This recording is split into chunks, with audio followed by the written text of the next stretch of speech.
and now we leave them with their head bashed in. Violence, triple MFD, every motherfucking day. It's a treat when we stab them, smiling.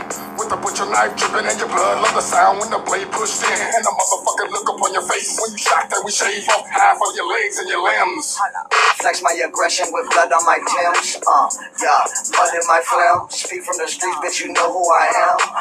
Never forget it again. Corpse with a torch and some horse in my van. Stretching intestines like accordion. Study your family routine like the Sims, and we kicking your door for that torture begin. You know with the steel toe boot, then I shoot whoever's there. I don't care if they ain't got no loot up in their pockets or their jewelry did not come to rob. Put your brother on another killing spree, doing his job. Sicker than the motherfucking average, hella savage with the cleaver I deliver. Supposed to make her tell them hi. Don't worry about your lovers, cause they're gonna be right behind you. When I find you motherfuckers, everybody's gonna die. Violent in this bitch, we violent in this bitch, we violent. Violent, violent in this bitch, we violent in this bitch, we violent.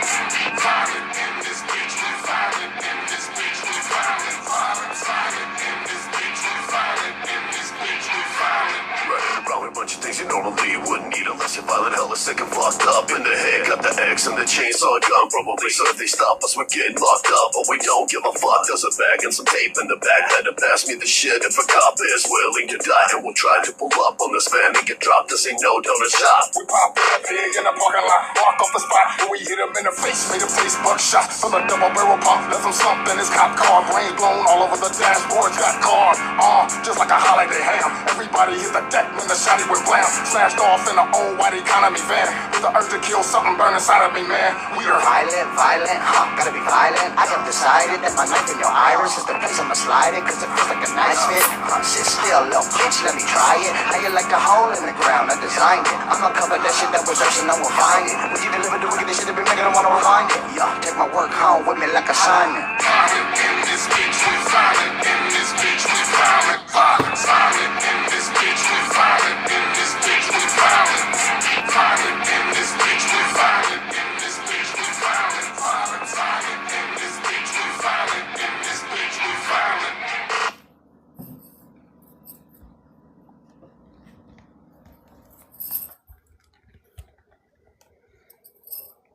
Whoop, whoop. Welcome back. All right. 18 nights. 18 nights spent walking the boundary between the known and the forgotten. 18 nights of following whispers through ancient shadows, searching for truths hidden beneath eternity itself. Searching for truths hidden beneath eternity itself. I'm your host, Sophia Cemetery, and this is Stories at the Cemetery. The deeper we've traveled into the seal beneath eternity, the closer we've come to understanding why some secrets remain buried. But tonight, we begin chapter 27. This chapter feels like standing before a storm. Not the beginning of one, not the warning signs, the storm itself. Because in chapter 27, the truths uncovered can no longer be ignored. The revelations can no longer be denied, and the consequences have finally arrived. The seal trembles. The ancient forces surrounding it grow restless, and those who sought answers must now decide what they're willing to sacrifice for them. Because every mystery comes with a cost. Every revelation demands payment, and some prices are far greater than anyone imagined. This is a chapter where destiny and choice collide, where loyalty is tested, where courage is questioned, and where the line between salvation and destruction becomes difficult to see. The journey that began with curiosity has become something much larger, something older, something that reaches beyond a single life, beyond a single generation, perhaps even beyond time itself. And as the seal weakens, a terrible question rises from the darkness. If eternity has been holding something back, what happens when eternity finally lets go? As always, at the end of tonight's chapter, there will be a song, a reflection of sacrifice, of revelation, and of the weight carried by those standing at the edge of the unknown, because some stories are adventures, some stories are warnings, and some stories are both. So gather close to the firelight, listen carefully to the silence, and prepare for what comes next, because tonight the storm arrives. Let's continue. All right. Chapter 27. Oh Lord, hold on one second. What the hell did that happen? Okay. Okay, chapter 27. The king who refused to forget. The seal beneath the palace of ancient Egypt did not weaken, but stability, Karif learned, was not peace. It was pressure held back by will alone, and will always eventually strains. Karif returned to the sealed chamber every day, not because he believed he could change anything, but because refusing to go was the same as accepting loss, and he refused. Each morning he placed his hand on the glowing sigil. Each night he listened for her. Sometimes he felt warmth, sometimes silence, sometimes something that almost felt like laughter, but never fully her. The kingdom believed the story had ended. They called it the Age of Balance. Priests taught that the first queen had become eternal light. Soldiers carved her symbol into weapons and walls. Children prayed to her without fully understanding her name. But Karif knew the truth. Balance was not an ending, it was a lock. And locks always meant something was still inside. Senmut arrived one evening carrying something wrapped in cloth. He looked older, tired, worried in a way that had nothing to do with war anymore. "I found something," he said. Karif didn't look up. "Another myth?" Senmut hesitated. "No." He placed the object down carefully. It was a shard of black stone, not corrupted, not broken, empty. Karif finally looked at it. "What is that?" Senmut swallowed. "A piece of the abyss that survived the sealing." Silence filled the chamber. Karif stood slowly. "That shouldn't exist." Senmut nodded grimly. "It shouldn't." A pause. "But it does." The moment Karif touched the shard, the seal beneath the palace reacted violently.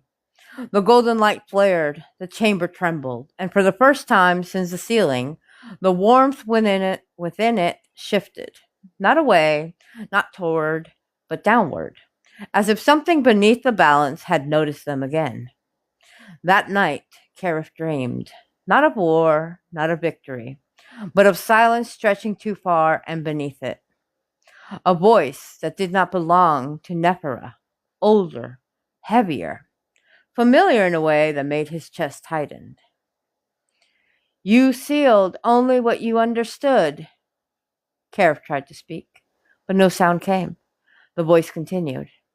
"Balance is not safety." A pause. "It is containment." He woke in the sealed chamber on his knees. The shard of abyssal stone was gone, but the seal beneath him was pulsing faster now, too fast, like a heartbeat trying to remember fear. Tamos arrived at dawn. "You need to see this," he said immediately. Outside the palace, the desert winds had changed. Stiletto, whoop whoop. I thought that was your face. Hold on. Outside the palace, the desert winds had changed. Not violent, not dark, but directionless. Sand swirled upward in places where no wind should have existed. And in those swirling points, shadows briefly formed, then disappeared. Karif stared at them. "She is holding it back," he whispered. Thomas frowned. "Or something is pushing against her." Senmut arrived last, his face pale. "I translated the shard." Karif turned sharply. "And?" Senmut hesitated. "It wasn't part of the abyss." A pause. "It was part of what the abyss was afraid of." Silence. Karif's voice dropped. "What does that mean?" Senmut looked at him directly. "It means the thing that remembers was not the end of the hierarchy." A beat. "It was only one layer." Shadow Queen, whoop whoop. That night, Karif returned to the seal alone. Thank you. He knelt before it for a long time, then spoke softly. If something is still out there, a pause, I will not lose her to it. The seal responded immediately, but differently. Not warmth, not calm, tension. And then a whisper. Not Nephara, not the abyss, something in between. You already have. Kara froze. The seal flared violently. Golden light fractured for a moment like glass under pressure.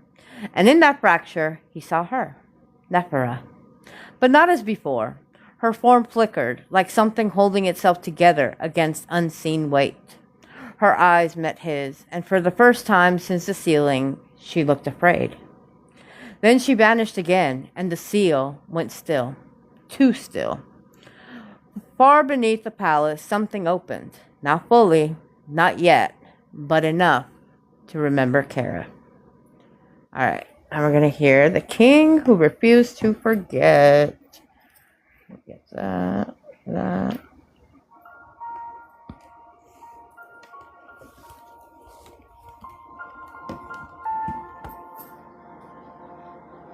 Silence bends but does not break. Something stirs beneath the weight. Balance holds but cannot lie. Something watches from inside.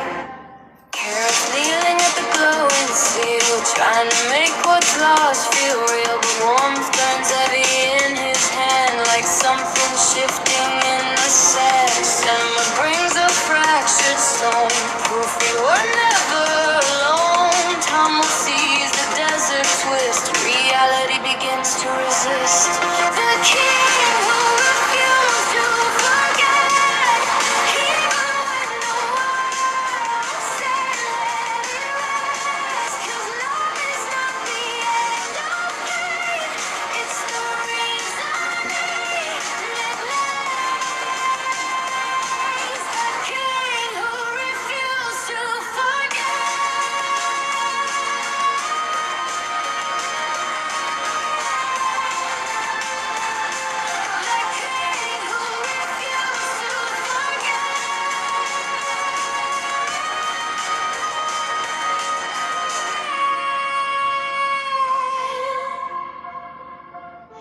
Whispers rising through the light, not darkness, not pure night. Something older than the fear, now pulling everything near. Never a flickers in the seal, like memory trying to heal. But something deeper pulls her down beyond the light that once crowned.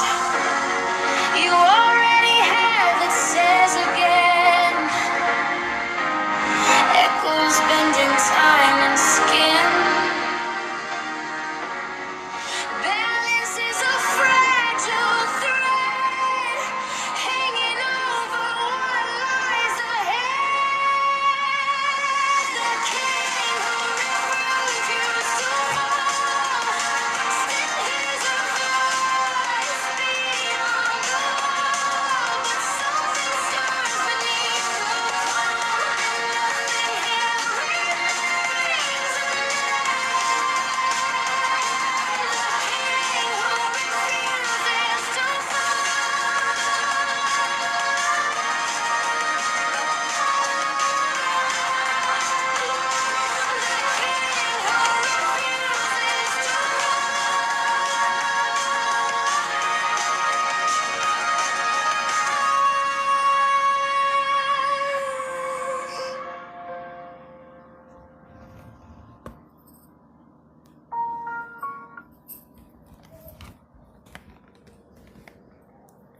Do you hear that? The whispers, the secrets, the stories buried beneath the surface. Welcome to Tea Time at the Cemetery, where the tea is hot and the drama's unburied. You got issues with somebody? Got something to say but nowhere to say it? Bring it to the table and let your side be heard. Because here, we're spilling it all. No filters, no holding back. Just truth, tension, and maybe a little chaos. Join us live every Sunday at 10 p.m. Eastern Standard Time. Pull up a seat, pour your tea, and step into the cemetery. Let's spill some tea. Want to be a guest? Hit us up. Booking.teatime@gmail.com. Remember, be careful what you say. The cemetery is always listening. Join Sophia Cemetery and Feral Minx live. Okay. All right. Woo-woo. I'll have to update you soon. Oh, no. Okay. All right. Chapter 28, The Fracture of Light. The seal beneath the palace of ancient Egypt was no longer stable. It was arguing with itself. Golden light pulsed in uneven rhythms like a wounded heart trying to remember how to beat correctly. The chamber walls no longer trembled from pressure alone. They trembled from contradiction. Something inside the balance had changed. Something had answered Karif. Karif stood before the seal for hours without moving. Tamos refused to leave his side. Senmut refused to stop reading every fragment of ancient script they could recover.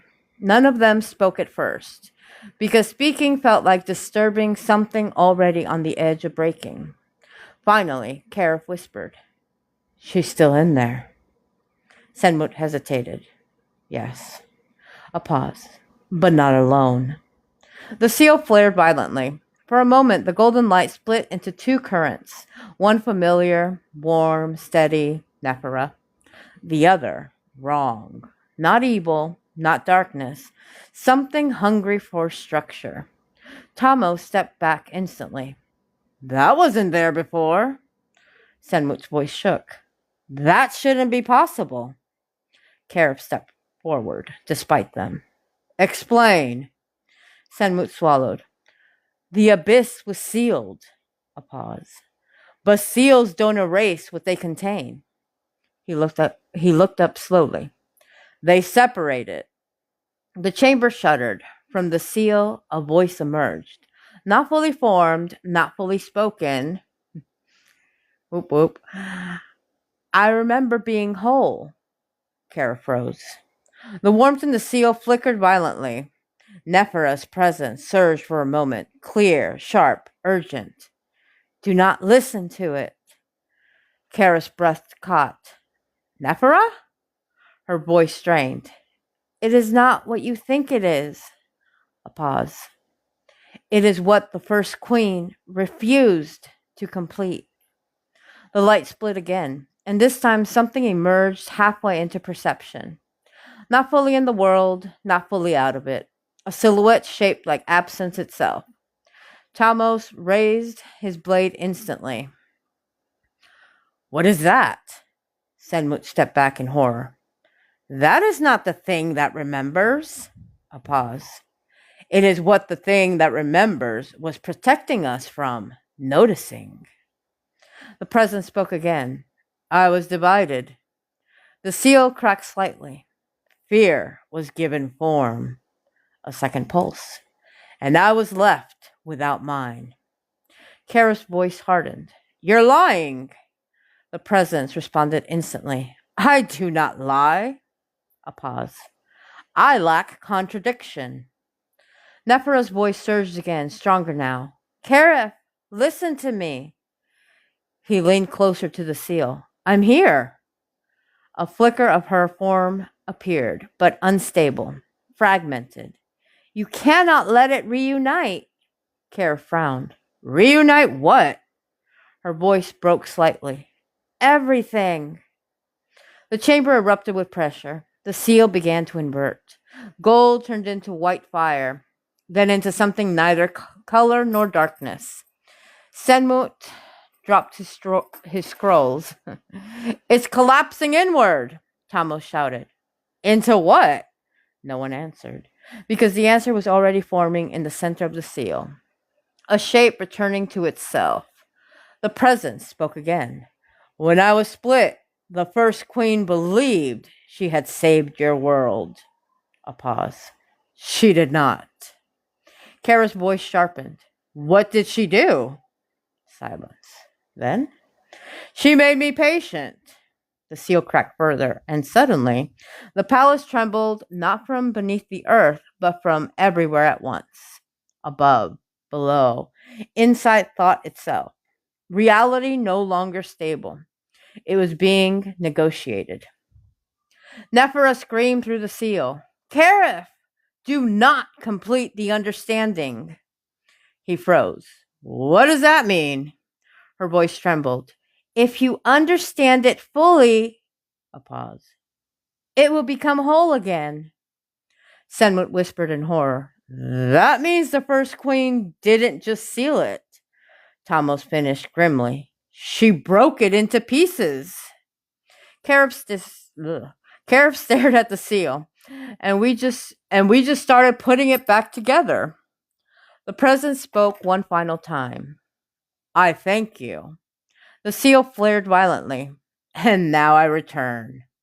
The light collapsed inward, not exploding outward, not fading, gathering. Karif reached forward instinctively. Nephra!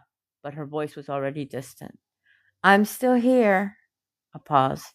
But I'm losing the boundary. The seal imploded. Silence followed, too absolute to be peace.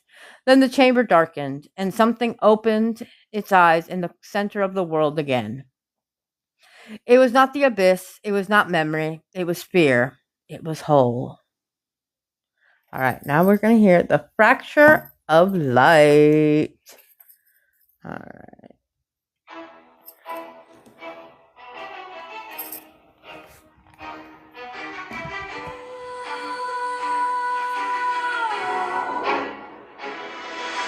Light divides but never dies. Truth begins where silence lies. Balance breaks to make it whole. Something awakens beyond control. Karif staring at the glowing seal, trying to make the moment real, but one splits into a shattered sound like something pulling underground. Tamos ready with blade in hand, Senwit losing all he planned, 'cause knowledge cuts what should not be known, and now they've broken what was sown. The fracture of life, the break of all, when understanding begins to fall. What was sealed is now set free, becoming what it used to be.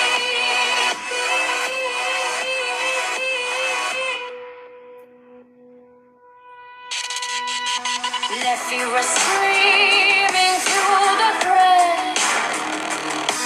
Do not let it become instead. But truth is pulling every line until it swallows space and time. First queen seal begins to tear, revealing something always there, not evil, not yet defined, just a unity mankind designed. I thank you. Echoes through the storm, now nothing here is truly known, 'cause healing what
Do you hear that?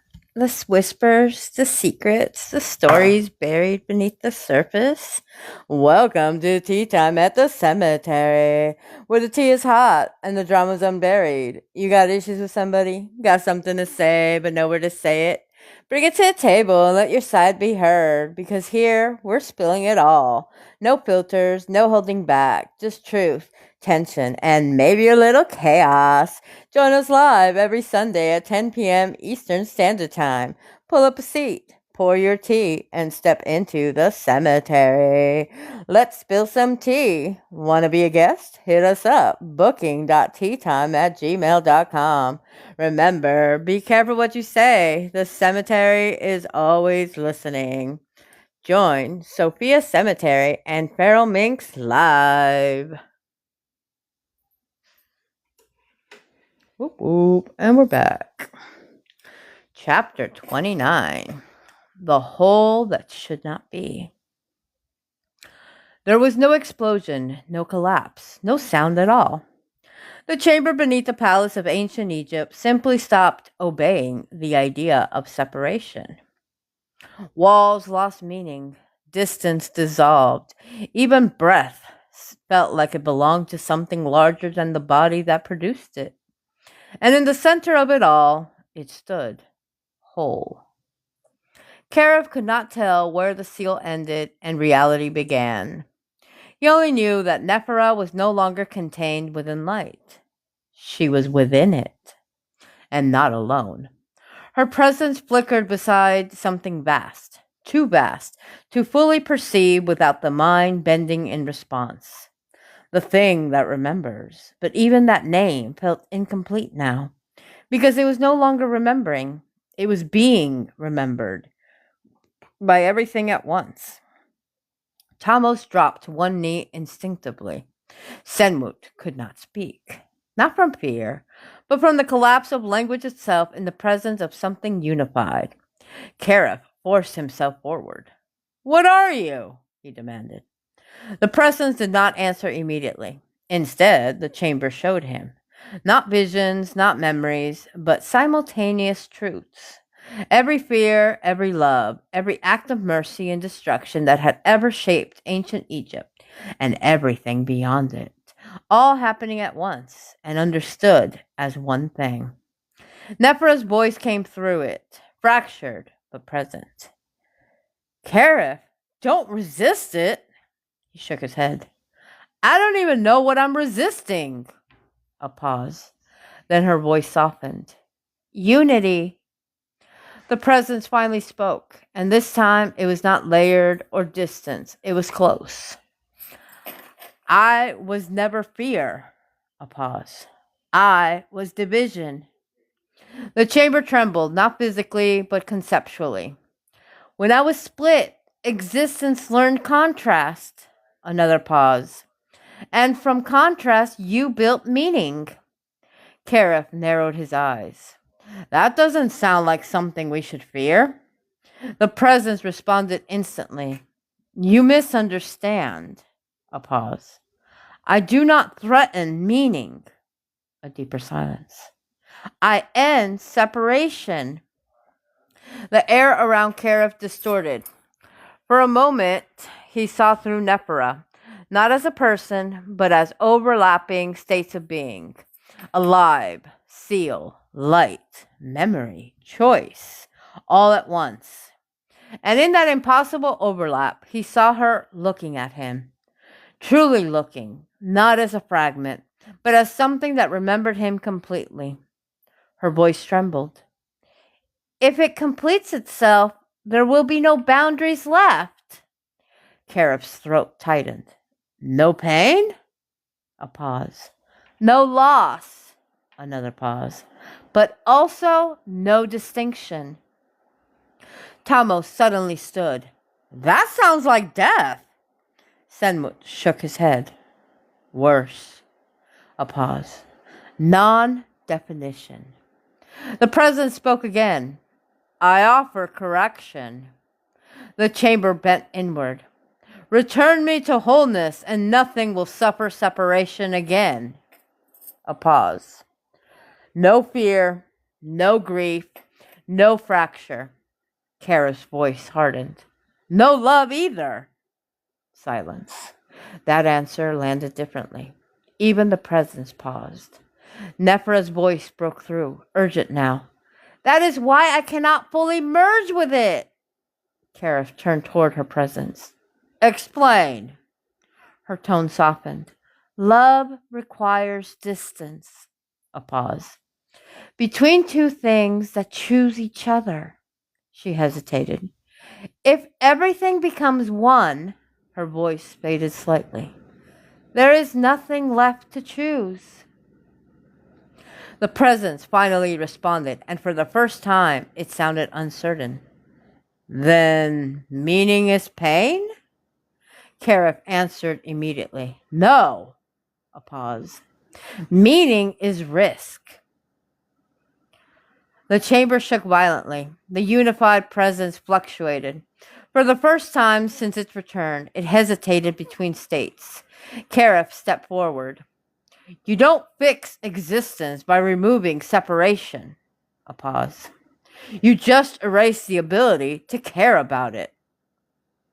Silence stretched too long. Then, Nephra's voice softened. I am still here. A pause. But I cannot hold this forever.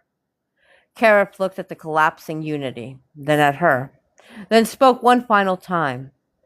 Then we don't make it whole. A pause.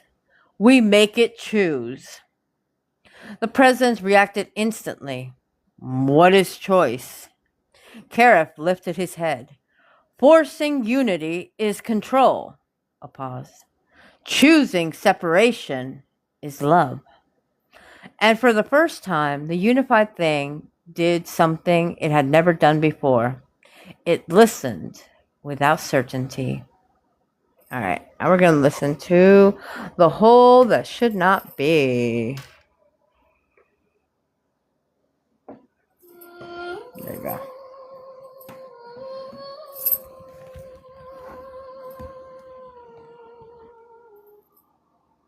No silence left. No edge, no line. Only everything at the same time. But meaning breaks where borders end, and even gods cannot pretend. Karif standing in collapsing form, where every truth is what is not. Nephra faded into light, still speaking through the endless night. Almost kneeling under weight, send much questioning fate. 'Cause language hides where all is one, and nothing now can be undone.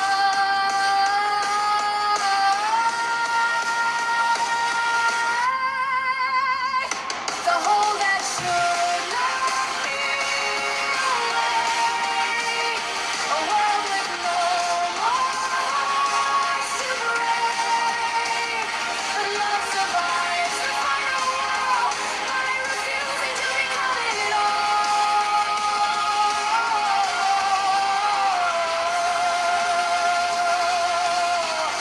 It offers no more fear of pain, but also strips away the chain that makes the you and makes the me. And that is final tragedy. Karif betrays the endless claim. The unity removes all blame. 'Cause meaning lives inside the storm of everything we are.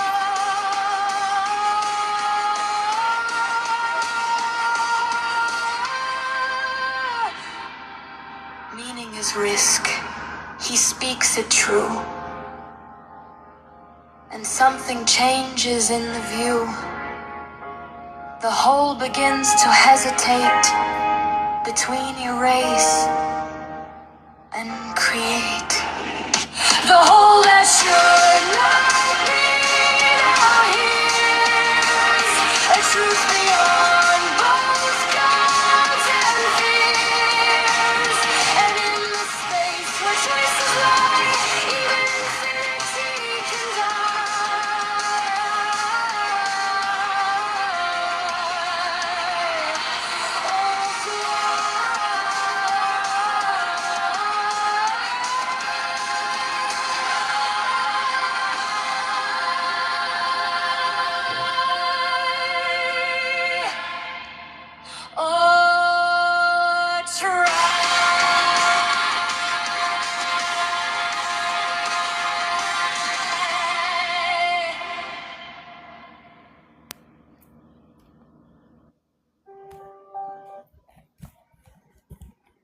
Do you hear that?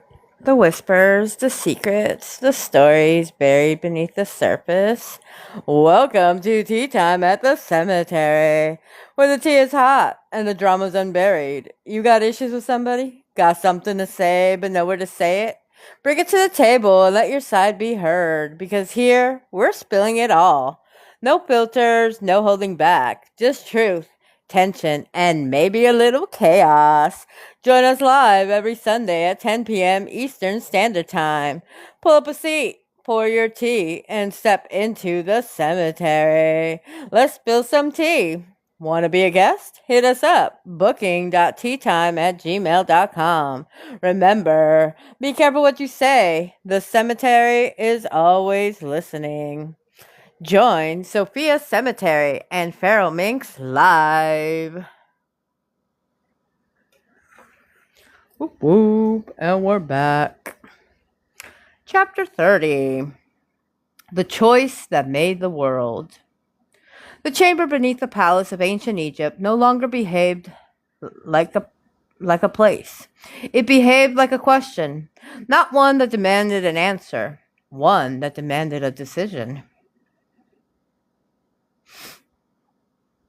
The whole that should not be hovered in impossible stillness. Every truth, every fear, every love, every loss, all existing at once without boundary or separation, and yet it waited. Karif stood at the center of it, his breath steady only because he refused to let it break. Beside him, Tamos held his blade but did not raise it. Senmut no longer tried to write what he saw. There were no words for it anymore, and within the impossible unity, Nephara remained.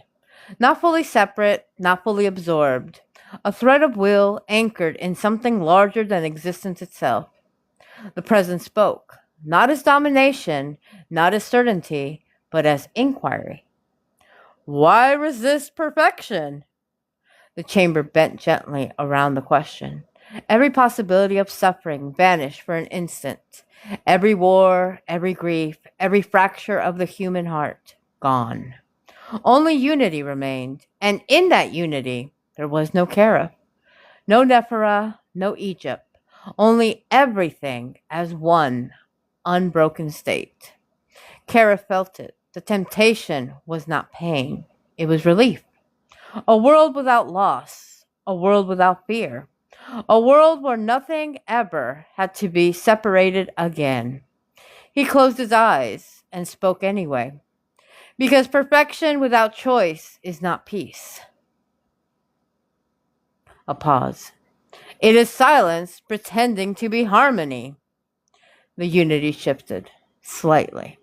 For the first time since its awakening, it did not expand. It listened. Nephara's voice came through the whole of it, fragile but clear.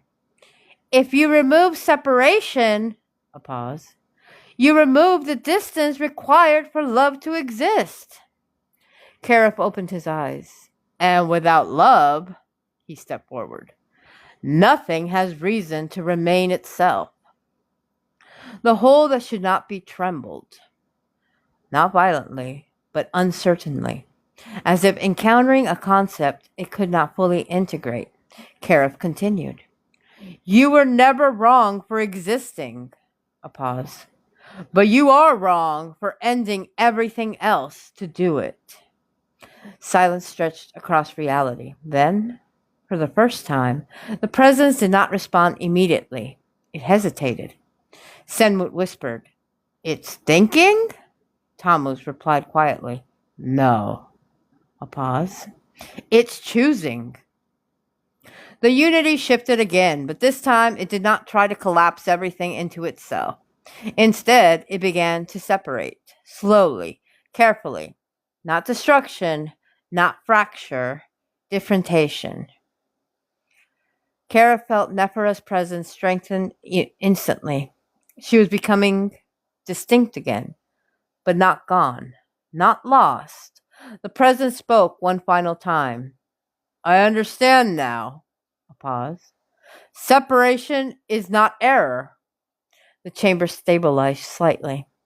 It is permission for meaning to exist outside itself.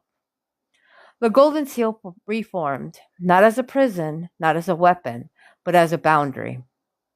A living agreement between unity and separation. Kareth stepped toward Nephira's returning presence. You're staying? Her voice came through clearly now. Yes. A pause. But not as before. Light condensed in front of him, and Nephira returned. Not as a fragment, not as a seal, but as herself. Changed, radiant, carrying the echo of everything she had held. Kareth exhaled like he had forgotten how. I thought I lost you. She smiled softly. You did. A pause. But not permanently. The chamber above them began to rise, stone realigned. The palace of ancient Egypt restored itself as if time had agreed to continue. The whole that should not be no longer pressed against reality. It remained, but contained, aware, balanced. As Kareth and Nephira stepped back into the world of breath and distance, Tammuz finally sheathed his blade. Senmut whispered, So, it's over? Kareth looked toward the horizon where dawn touched Egypt for the first time in what felt like eternity. No. A pause. It's understood. Later, standing above Thebes, Kareth and Nephira watched the city breathe. Not as survivors of monsters, not as victims of gods, but as something far rarer. A people who had faced the absence of separation itself and chosen meaning anyway. Nephira leaned slightly toward him. What now? Kareth considered the question, then answered simply. We live in the space between things. A pause. And we protect it. Far beneath the palace, the seal pulsed one final time, not as warning, not as threat, but as acknowledgement. The world had not been saved by victory. It had been saved by choice. And somewhere in the quiet between unity and separation, everything remained. All right, now we're going to listen to The Choice That Made the World. Hold on. Make sure.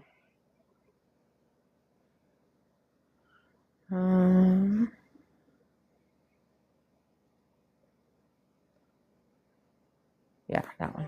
Sorry.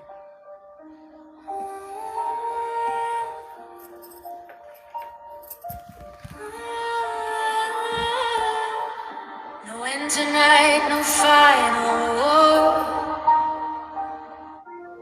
Just what existence is for. A question standing in the dark, waiting for a human heart.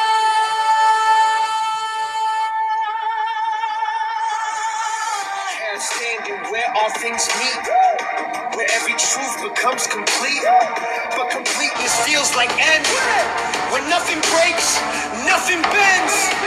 Never calling through the walls, killing goodbye, human soul. Semi silent, time will still, as meaning bends the human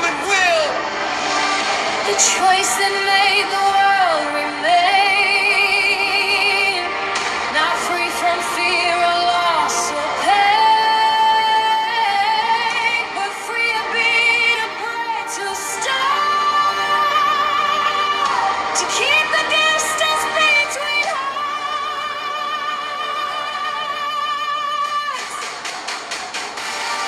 The choice that made the world. The choice that made the world. The choice that made the world. I understand. Silence speaks. Where unity becomes unique. Not erased, but set apart. Where love survives inside the dark. Care if answers not with money, or with the truth that bursts the light. That nothing leaves if all is one, and even gods must come undone. Between the whole and broken line, existence finds a place to shine. Not perfect, not erased, but true. A world that chooses me and you. Choose me and you. Choose me and you. The choice that made the world begin. Not ending all but living in the fragile space where meanings grow. And love is what we choose to know.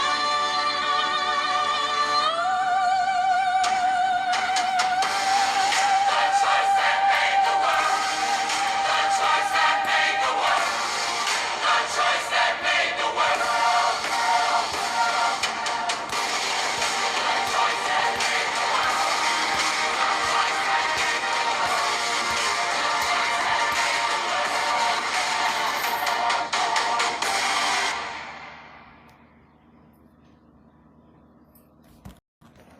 Do you hear that? The whispers, the secrets, the stories buried beneath the surface.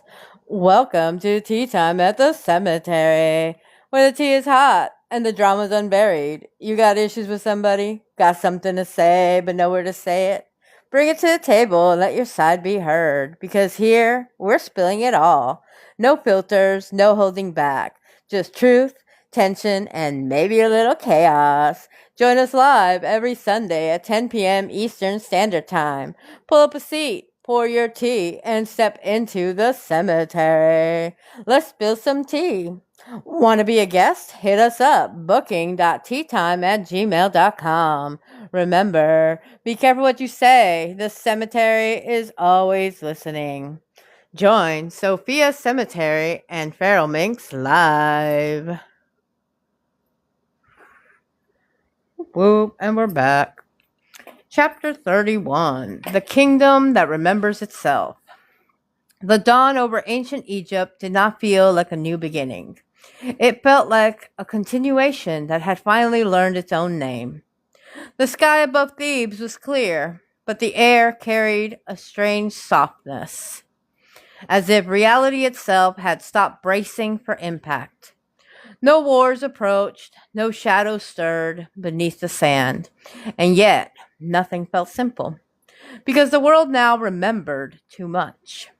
Karif stood on the highest balcony of the restored palace, watching the Nile move like it had been relearning how to flow. Nephra stood beside him, not as a sealed force, not as a distant presence, but fully here, breathing, grounded, present in the same fragile distance that made life possible. For a long time, neither spoke. Finally, Karif said quietly, "Do you feel different?" Nephra considered the question carefully. "Yes?" A pause. "But not less." She looked at him. "Just aware of more than one thing at a time." Karif exhaled slowly. "So are we all." Below them, Thebes was rebuilding again, but differently this time. There was no panic in the construction, no desperation in the labor. People spoke while they worked. They argued, they laughed, they disagreed without fear that disagreement would fracture the world. It was imperfect, and alive because of it. Senmut approached quietly, carrying an updated record tablet. I've been documenting the changes, he said. Karif glanced at him. And? Senmut hesitated. The structure of reality is stable. A pause. But not fixed. Tamos leaned against a pillar nearby. Meaning? Senmut looked down at the tablet. Meaning the world can still respond. A beat. It just won't collapse if it does. Nephra stepped away from the balcony and walked through the palace gardens. Karif followed at a distance, not because he did not trust her, but because distance now meant respect for existence itself. She paused at the lotus pools. The water reflected her face, but not perfectly. It rippled slightly, like the world still refused to fully mirror anything without variation. She smiled faintly. That's better, she said. Karif stopped beside her. What is? She gestured toward the water. It doesn't copy anymore. A pause. It interprets. Far beneath the palace, the seal still existed, but it no longer glowed as a prison or a weapon. It pulsed gently like a heartbeat that understood restraint. The whole that should not be remained within it, not as a threat, but as awareness held in conversation with separation. A balance that required maintenance, not dominance. And something in it watched the world without hunger, only curiosity. That evening, Karif and Nephra stood before the people of Thebes together. No throne above them, no divine distance, just two figures sharing the same fragile ground as everyone else. Karif spoke first. We are not finished. A pause. But we are no longer breaking. Nephra continued. The world will still suffer. Her voice was steady. But it will not erase itself to avoid suffering. A silence followed. Then the crowd, hesitant at first, responded not with worship, but with understanding. A murmur of agreement. Not perfect unity, not fear, something else, something human. Later that night, alone again on the balcony, Karif finally allowed himself to breathe fully. Nephra stood beside him. This is what you wanted, she said softly. Karif shook his head slightly. No. A pause. This is what I was afraid to hope for. He looked at her. And you? Nephra smiled faintly. I am what hope looks like when it survives being understood. They stood together as the stars shifted above ancient Egypt, not fixed, not absolute, but alive in distance. And beneath them, the world continued, not as something healed, but as something finally allowed to remain unfinished. All right, now we're going to hear the kingdom that remembers itself. Not the end, not the start,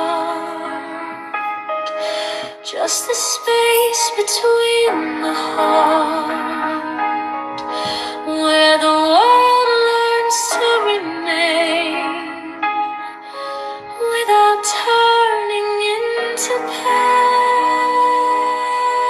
Karif standing in the light, where nothing claims eternal right. The fear of breathing in the air, as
Do you hear that?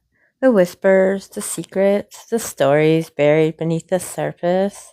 Welcome to Tea Time at the Cemetery, where the tea is hot and the drama's unburied. You got issues with somebody, got something to say but nowhere to say it?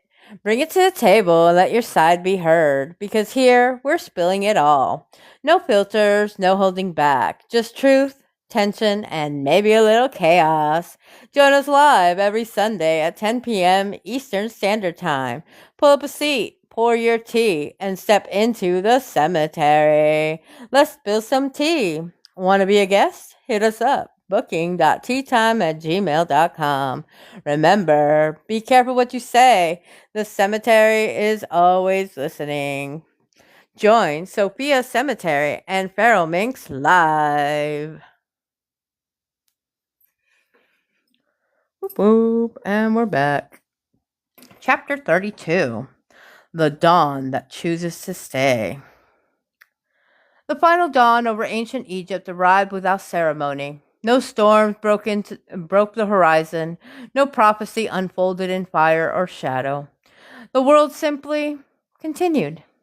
And that, after everything, felt like the most impossible outcome of all.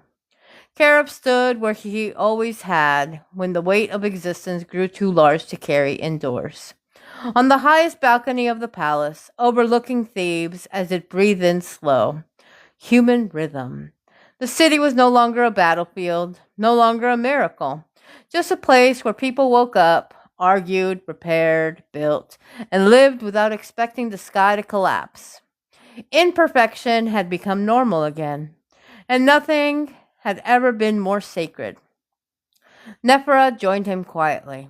There was no glow around her now, no seal forcing distance or merging presence, just her, still carrying something vast inside her eyes, but no longer drowning in it. Karif looked at her for a long time. You feel it, don't you? He asked. She nodded once. Yes. A pause. But it doesn't press anymore. She glanced toward the horizon. It listens. Far beneath the palace, the seal still existed, but it no longer pulsed like a prison or a heartbeat. It had become something closer to awareness, resting. The whole that should not be remained within it. Not split, not chained, not free in any simple sense. Held in understanding. Not conquered, not released, understood. And understanding had changed it. Senmut arrived with no urgency for the first time in months. I think I've finished the records, he said. Tamos laughed from behind him. Finished? Senmut shrugged. As much as anything like this can be finished. He looked toward Karif and Nephra. I wrote it as history. A pause. Not myth, Karif nodded slowly. That's new for Egypt. Below them, the people of Thebes gathered in the square, not to worship, not to panic, not to prepare for war, but to celebrate a harvest that had come without omen.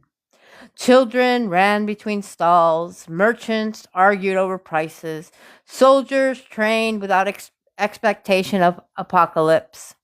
Life, in its simplest form, had returned. Nephra leaned lightly against the stone railing. What happens now? She asked. Karif considered the question carefully, not as a pharaoh, but as someone who had learned what crowns truly weigh. We stop waiting for endings, he said finally. A pause. We stop assuming balance means silence. He looked at her. And we live as if meaning is something we maintain, not something we discover once and obey forever. For a moment, Nephra didn't respond. Then she smiled, small, real, unburdened. That sounds exhausting. Karif let out a quiet breath of laughter. It is. A pause. But it's ours. The wind shifted across the palace, and for the first time in the long story of gods, monsters, seals, and fractured realities, it felt ordinary. Not diminished, just human-scaled. Nephra stepped closer to Karif. This is the part no prophecy ever describes, she said softly. The part where nothing ends dramatically. Karif nodded. Because endings were never the point. He looked out over Thebes one last time. Staying was. Far beneath them, the seal pulsed once, not in warning, not in hunger, but in recognition. The world remained divided. The world remained whole. And both were finally allowed to exist without contradiction. Karif extended his hand. Nephra took it. No surge of light, no collapse of reality, no rewriting of existence. Just two people choosing to stand in the same direction as tomorrow. And above ancient Egypt, the sun rose at it as it always had. Not because it was commanded, not because it was fated, but because the world at last had learned how to keep going. All right, now we will hear The Dawn That Chooses to Stay.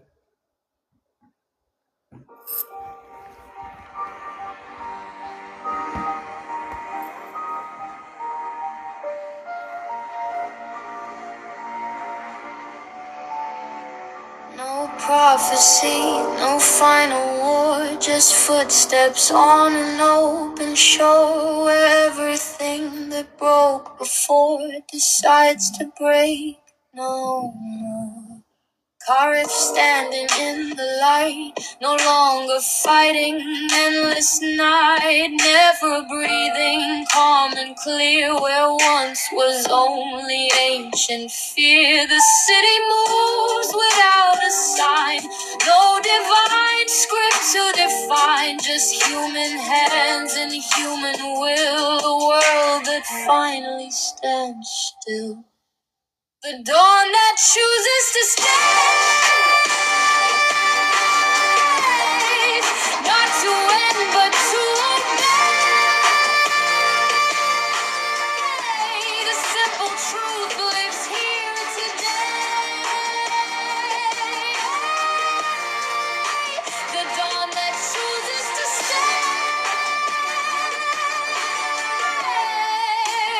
chooses to stay.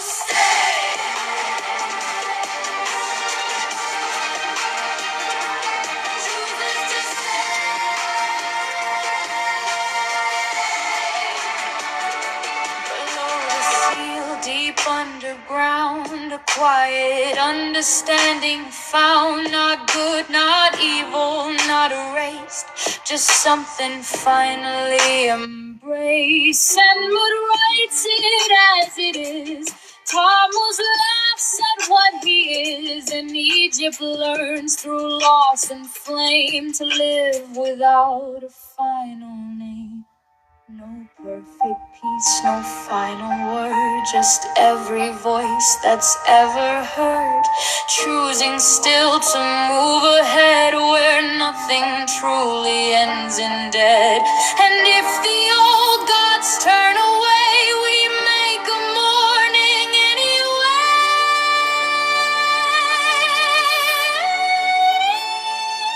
The dawn that chooses to stay with them along the way. Destiny, not divine decree. Just what it means to simply be. The dawn that chooses to stay.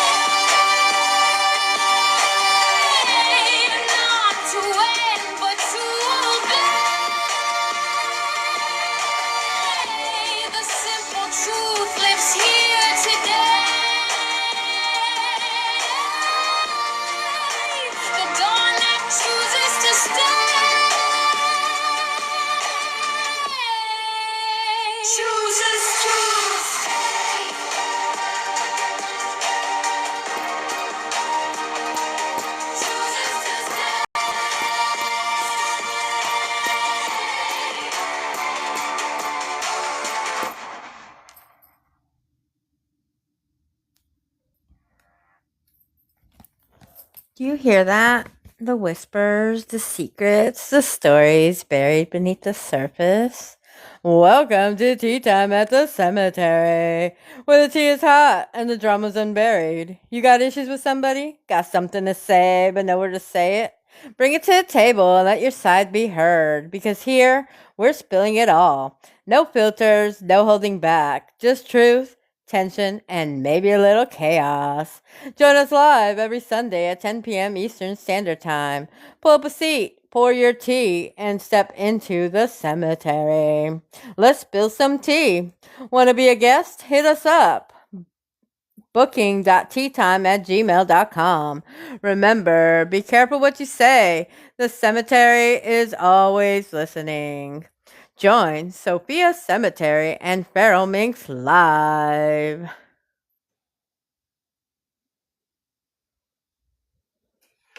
Whoop, whoop. Well, that was it for The Seal Beneath Eternity. Another story done. We will start The Forbidden Bride tomorrow.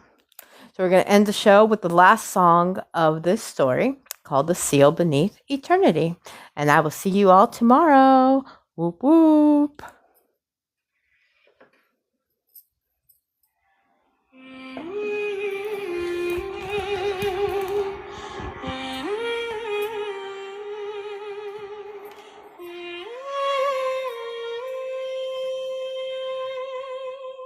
Beneath the sands,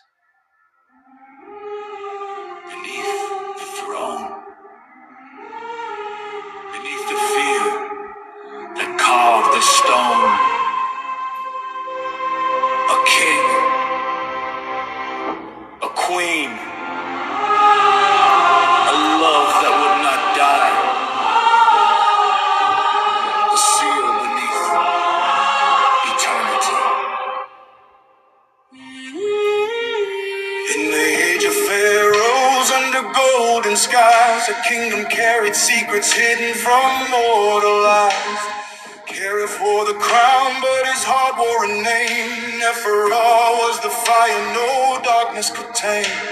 The priest spoke fear, the nobles spread lies, trying to tear apart what destiny designed.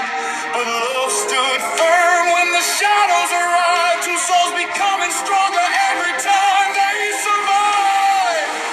Ancient tombs awaken beneath desert sands. Monsters from forgotten ages reaching for the land. And you rose with death inside its breath, yet their love kept walking through the valley of death.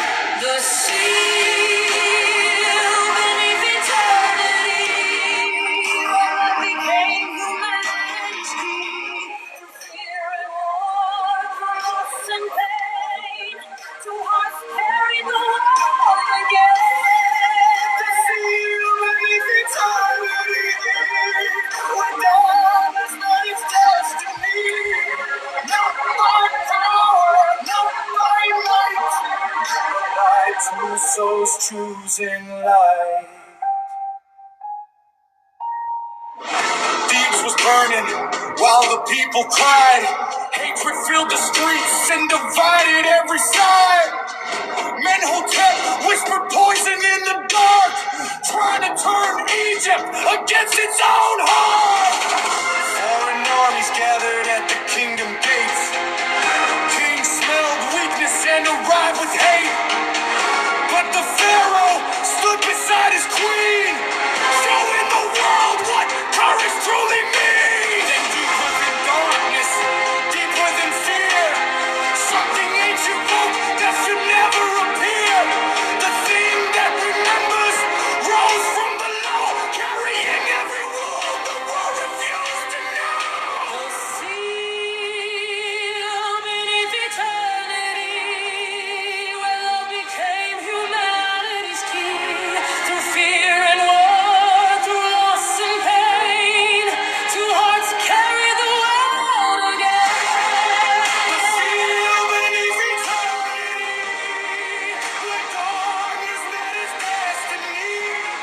Not by power, not by might, but by two souls choosing life.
listened and changed its song, learning that division wasn't wrong, and the seal became a living vow, holding balance even now.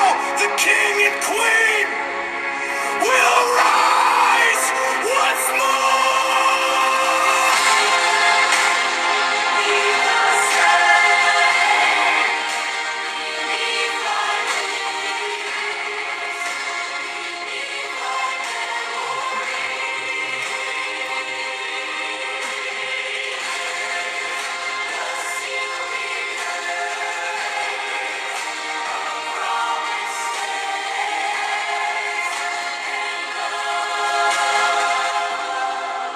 Chooses to stay.